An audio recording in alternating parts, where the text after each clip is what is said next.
जय जगन्नाथ सांग मैंने आसीच एक ब्रेकिंग न्यूज बड़दाण्डे 100 दिन रिपोर्ट कार्ड सरकार गठन में 100 दिन रिपोर्ट कार्ड प्रस्तुत करुच्ची बीजेपी महाप्रभु को साक्षी रखी बड़दाण्डे खोल रिपोर्ट कार्ड एवं संपूर्ण खबर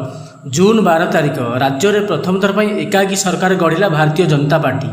निर्वाचन प्रतिश्रुति पूरण करने को 100 दिन कार्यक्रम हाथ को निगला आगामी 19 तारिख में मोहन सरकार 100 दिन पूरण करने को जाऊँगी तेणु प्रथम 100 दिन कौन सब प्रतिश्रुति पालन कर तालिका प्रस्तुत कर सरकार यह रिपोर्ट कार्ड आकार में लोकों आगे रखा जाऊँगी 100 दिन सफलता श्रीमंदिर चारिद्वार खोलने नहीं प्रथम कैबिनेट निष्पत्ति होता रत्नभंडार खोलने निष्पत्ति कार्यकारी कर श्रीमंदिर प्रशासन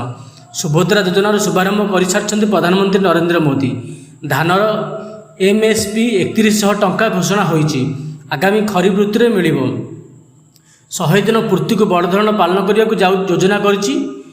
पुरी श्रद्धावाली 19 तारिख में यही कार्यक्रम हेबो राज्यस्तरीय कार्यक्रम उद्घाटन करेंगे मुख्यमंत्री मोहन माझी सही दिन 4 दिन पर जिला स्तर में कार्यक्रम पालन करने को सरकार स्थिर करिसेंती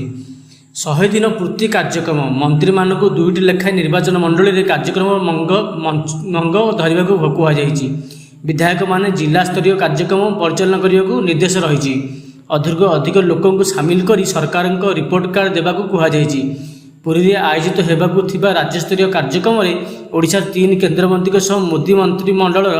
अन्य सदस्य जोगदे पारती बोली सूचना मिली बर्तमान ब्रेकिंग खबर को ये समाप्त करुच्ची वीडियोटी भल लगुले बहुल परिमाण लाइक शेयर सब्सक्राइब करें भूलु ना। जय जगन्नाथ धन्यवाद।